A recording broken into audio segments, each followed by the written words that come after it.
जितने लोग भी फैट लूज करने की कोशिश करते हैं उनमें से 97% लोग हमेशा फेल हो जाते हैं। पता है क्यों? क्योंकि जैसे वो वेट लूज करने के लिए डाइट कम करते हैं, एक्सरसाइज ज्यादा करते हैं, तो इनके दिमाग को लगता है कि शायद बाहर कोई कहत आ गया या बाहर खुराक की कमी हो गई है, इसलिए वो ऐसे हार्मोनल चेंजेस करता है जो मेटाबॉलिज्म को स्लो कर देते हैं। और जो फैट उसने इस वक्त के लिए बना के रखा होता है, जब उसे कोई और एनर्जी का सोर्स नहीं मिलेगा तब वो फैट को यूज करेगा, इसलिए वो फैट को अच्छे तरीके से कैद करके रख लेता है और उसे आहिस्ता आहिस्ता रिलीज करता है और उसे आहिस्ता आहिस्ता इस्तेमाल करता है। इसलिए फैट लूज करना बहुत ज्यादा मुश्किल हो जाता है। इसलिए वो बहुत कम या तो वेट लूज कर पाते हैं, या वो जैसे ही वेट लूज करते हैं तो उनका वेट गेन दोबारा से हो जाता है। लेकिन मजे की बात यह है कि मेडिकल नॉलेज को एक सिंपल तरीके से यूज करने से दिमाग को ना सिर्फ इस बात पे काबू किया जा सकता है कि वो फैट को रिलीज करे, बल्कि उसे इस बात पे मजबूर भी किया जा सकता है कि वो उस फैट को रिलीज करने के बाद उसे बर्न भी करवाए। हेलो एवरीवन, मेरा नाम है सफवान नवीद और मैं मेडिकल कॉलेज का एक छोटा सा स्टूडेंट हूँ। मजे की बात यह है कि दिमाग को खुद कुछ भी नहीं पता चलता कि बॉडी में क्या हो रहा है। उसे सिर्फ डिफरेंट तरह के हार्मोन्स होते हैं जो सिग्नल भेजते हैं, और उन्हीं सिग्नल्स की बेसिस पे वो ये डिसाइड करता है कि उसने फैट को स्टोर करना है या उसने फैट को बर्न करना है। और अगर इन्हीं हार्मोन्स के सिग्नल्स को चेंज कर दिया जाए तो दिमाग को इस बात पे मजबूर किया जा सकता है कि वो फैट को रिलीज करे और साथ ही साथ उसे बर्न भी करवाए। वैसे तो दिमाग को बहुत सारे हार्मोन सिग्नल भेज रहे होते हैं, लेकिन इस वीडियो के अंदर मैं आपको 3 ऐसे हार्मोन्स के बारे में बताऊंगा जो हमारा मेन टारगेट होंगे, और हमने सिर्फ उन्हीं हार्मोन्स के सिग्नल्स को यूज करते हुए सिर्फ उन्हें रिवर्स करना है और हमारा सारा फैट लूज करने का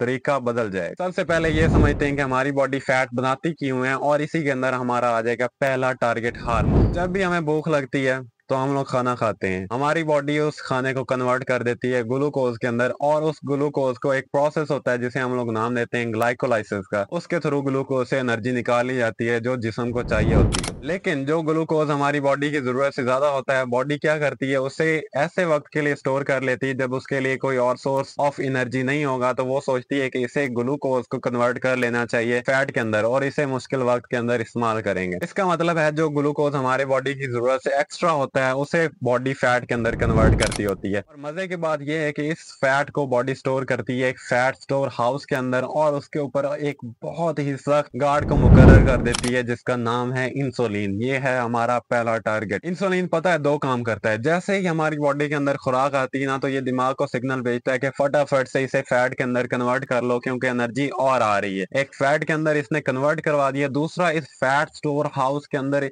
इसने बहुत ही सख्त पहरा दिया होता है और इस फैट हाउस के अंदर से फैट को निकलने नहीं देता। मतलब सबसे पहला टारगेट, जो सबसे पहला दुश्मन है हमारा, वो है इंसुलिन। इसको हम लोगों ने टारगेट करना है। यहाँ तक सुनने के बाद फौरन से माइंड में आता है यार खुराक से ग्लूकोज बन रहा है, तो जब हम लोगों ने डाइट करनी है, जब हम लोगों ने एक्सरसाइज करनी है, जब हम लोगों ने फैट लूज करना है, तो हम लोग खुराक वैसे ही छोड़ देंगे, खाना वैसे ही छोड़ देंगे, तो ना फैट बनेगा और जो पहले का फैट पड़ा हुआ है उसे हम लोग लूज कर सकेंगे। लेकिन ऐसा नहीं होता है। ऐसा करोगे आप लोग तो आपकी मेंटल हेल्थ खराब हो सकती है। पता है क्यों? जैसे ही हमारा मैदा होता है खाली, तो एक और हार्मोन जिसका नाम है ग्रेलिन, वो दिमाग को बार बार सिग्नल भेजता रहता है कि एनर्जी हो गई है खत्म, जल्दी से खाना खाओ, जल्दी से भूख लगवाओ, नहीं तो एनर्जी खत्म हो जाएगी और तुम भूखे मर जाओगे। उसके बाद हमें लगती है भूख और हमें खाना खाना पड़ता है। दूसरे नंबर पे हमारे माइंड के अंदर यहाँ पे एक बात आ सकती है कि क्या यार, अगर हमने खाना खाना ही है तो क्या हम लोग वो खाना खा सकते हैं, जस्ट ऐसा खाना खाएं जो पेट ना भरे, बस थोड़ा सा खाना खा लें। लेकिन ऐसा भी नहीं किया जा सकता। ये भी आपकी मेंटल हेल्थ और फिजिकल हेल्थ के लिए नुकसानदेह होता है। पता है क्यों? क्योंकि जब तक हम लोग पेट भर के खाना नहीं खाते उस वक्त तक दिमाग को एक सिग्नल नहीं जाता जिसे हम लोग कहते हैं सेटाइटी सिग्नल। ये दिमाग तक उस वक्त जाता है जब हमारा मैदा, हमारा पेट अच्छी तरीके से फुल हो जाता है और लेप्टिन एक हार्मोन जो हमारा तीसरा टारगेट है वो रिलीज होता है, और वो दिमाग को सिग्नल भेजता है बस अब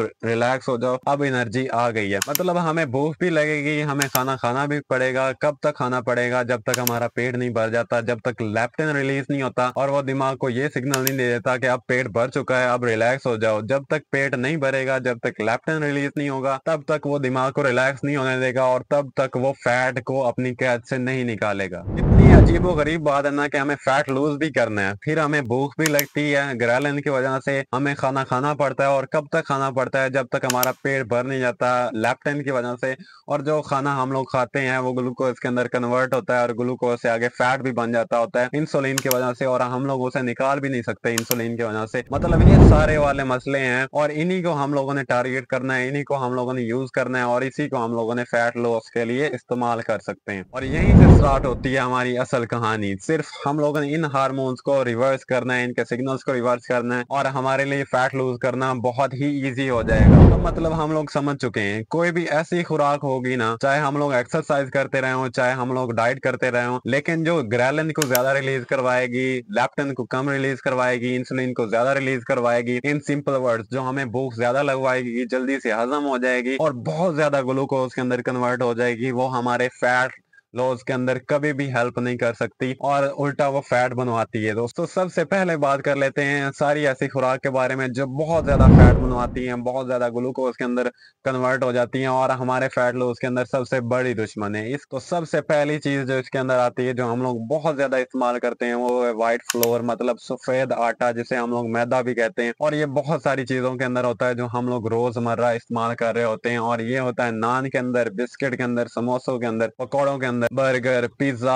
और सारी बेकरी की चीजों के अंदर। दूसरे नंबर पे जो फैट बहुत ज्यादा बनवाती हैं वो है सारी मीठी चीजें, जिनके अंदर बहुत ज्यादा मीठा होता है, जिनके अंदर बहुत ज्यादा शुगर ऐड की होती है, और इनमें आती हैं मिठाइयाँ, आइसक्रीम्स एंड पेस्ट्रीज। ये ब्लड के अंदर बहुत ज्यादा एकदम से ग्लूकोज बना देती हैं और इंसुलिन लेवल को बढ़ाती हैं, जिस वजह से फैट बहुत ज्यादा बनता है। इसके बाद आती है पैकेज चीजें जो फैक्ट्री के अंदर बनाई जाती हैं, जिनके अंदर बहुत ज्यादा प्रिजर्वेटिव्स ऐड किए जाते हैं, बहुत ज्यादा आर्टिफिशियल चीजें इस्तेमाल की जाती हैं और ये भी बहुत ज्यादा फैट बनवाती हैं। इसके बाद आती हैं सारी सॉफ्ट ड्रिंक्स और सारे पैकेज जूसेस, ये बहुत ज्यादा ग्लूकोज के अंदर कन्वर्ट होते हैं, इंसुलिन लेवल को बढ़ाते हैं और बहुत ज्यादा फैट बनवाते हैं। इसके बाद आते हैं सैचुरेटेड फैट्स, मसलन मक्खन, देसी घी वगैरह बहुत ज्यादा इस्तेमाल करना भी बहुत ज्यादा फैट बनवाता है। बाहर का बना हुआ फ्राइड खाना जो बैड फैट के अंदर बनाया गया हो, like fried chicken, fried fishes और सारी स्ट्रीट फूड्स लाइक गोलगप्पे, समोसे, पकौड़े वगैरह। और एक बात याद रखें, अगर आप बार बार थोड़ी थोड़ी चीजें खाते रहते हैं तो वो भी आपके फैट बनने में बहुत ज्यादा हेल्प करती हैं, क्योंकि बहुत ज्यादा वो थोड़ी देर बाद ग्लूकोज बना देती हैं, इंसुलिन लेवल ज्यादा हो जाता है, जिससे फैट बन जाता होता है। लोग समझते हैं कि सिर्फ एक बिस्किट खाने से क्या होता है, वो भी आपके फैट बनने में हेल्प करता होता है। इसके बाद अगर लोग नींद कम लेते हैं या स्ट्रेस बहुत ज्यादा लेते हैं तो उनका हार्मोनल लेवल भी इस तरीके से चेंज होता है, जो आपके फैट बनने में बहुत ज्यादा हेल्प करता है और फैट लूज करना मुश्किल हो जाता है। यहाँ तक तो होगी वो चीजें जो आपके फैट बनने में हेल्प करती हैं। अब बात कर लेते हैं असल मुद्दे की, असल पॉइंट की, जिसकी वजह से हम लोगों ने ये वीडियो बनाई है। कौन सी ऐसे चीजें खानी चाहिए जिनकी वजह से हमारा फैट लूज करना आसान हो जाए। और ये बात याद रखें,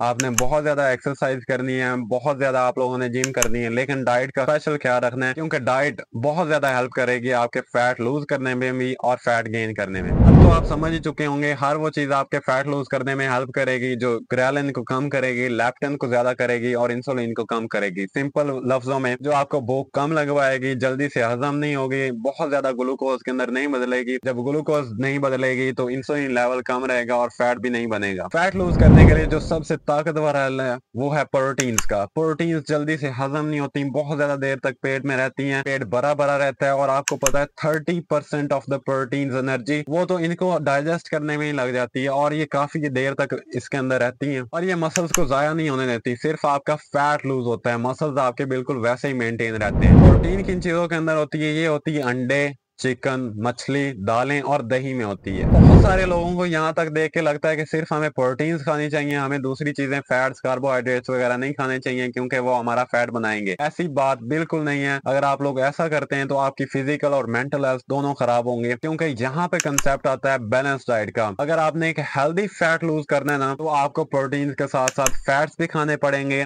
और कार्बोहाइड्रेट्स भी खाने पड़ेंगे। अब कितने खाने पड़ेंगे एक दिन के अंदर, ये आप एक सिंपल तरीके से समझ लो। अब आप एक प्लेट ले लो और उस प्लेट को आप 3 हिस्सों में डिवाइड कर दो। उसके अंदर 50% आपने सब्जियां रख देनी है, सलाद रख देना है, जैसा कि खीरा, बंद गोभी, पालक, टमाटर। ये आपके सिर्फ पेट भरेंगे और एनर्जी कम देंगे। इसके बाद जो बाकी 30% है वो आपने प्रोटीन से भर देना है, जैसे कि चिकन, अंडा, पनीर वगैरह। और जो बाकी 20% बचेगा वो आप लोगों ने कम्प्लेक्स कार्बोहाइड्रेट से भरना है और फैट से भरना है, जैसे कि थोड़ी सी रोटी, चावल, आलू वगैरह। और थोड़ा सा आप लोगों ने फैट रखना है, जैसे कि घी, नट्स वगैरह। मतलब अगर आपने एक हेल्दी फैट लूज करना है तो इसका मतलब है सिर्फ आपको प्रोटीन्स पे ही इंहिसार नहीं करना, आपको फैट्स भी खाने पड़ेंगे और आपको कार्बोहाइड्रेट्स भी खाने पड़ेंगे। और फैट्स में कौन से? हेल्दी फैट्स, इनसे डरने की जरूरत नहीं है। ये भी आपका फैट लूज करने में, हेल्दी फैट लूज करने में हेल्प करेंगे, जैसे कि देसी घी अगर कम मिकदार में इस्तेमाल किया जाए, मूंगफली, बादाम और अखरोट, ये चीजें हेल्दी फैट्स के अंदर आती हैं और ये आपके फैट लूज में बहुत ज्यादा हेल्प करेंगी। इसके बाद आते हैं हेल्दी ऑयल्स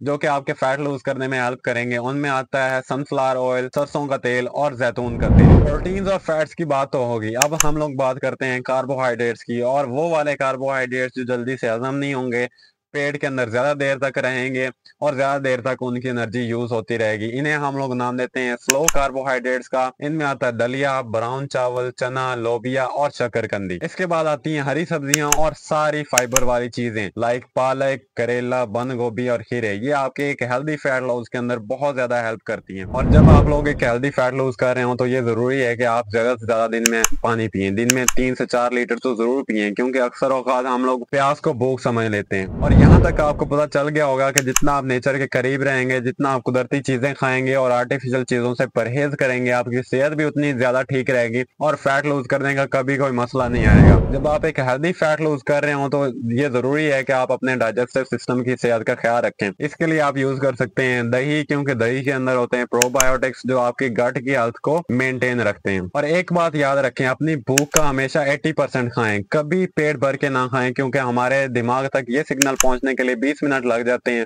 कि आपका पेट भर चुका है। अब मुझे ये बताएं कि आपका वेट कितना है और आप कितना वेट लूज करना चाहते हैं। और फर्ज करें, इमेजिन करें कि आपका ये वेट लूज हो गया, तो आपकी जिंदगी के अंदर क्या चेंजेस आएंगी, मुझे कमेंट करके जरूर बताइएगा। और याद रखें कि अगर आप एक हेल्दी फैट लूज करना चाहते हैं तो इसके लिए जरूरी है कि आप 3 महीने तक कम से कम कंसिस्टेंट रहें। क्योंकि जब आप ये सोच रहे होते हैं कि मैं बहुत तेजी से फैट लूज कर रहा हूं, तो वो एक्चुअली फैट नहीं होता, वो आपके बॉडी का एक्स्ट्रा पानी होता है और एक्स्ट्रा मसल्स होते हैं। अपना बहुत सारा ख्याल रखें और नेक्स्ट वीडियो आप किस टॉपिक के ऊपर चाहते हैं ये भी मुझे जरूर बताइएगा।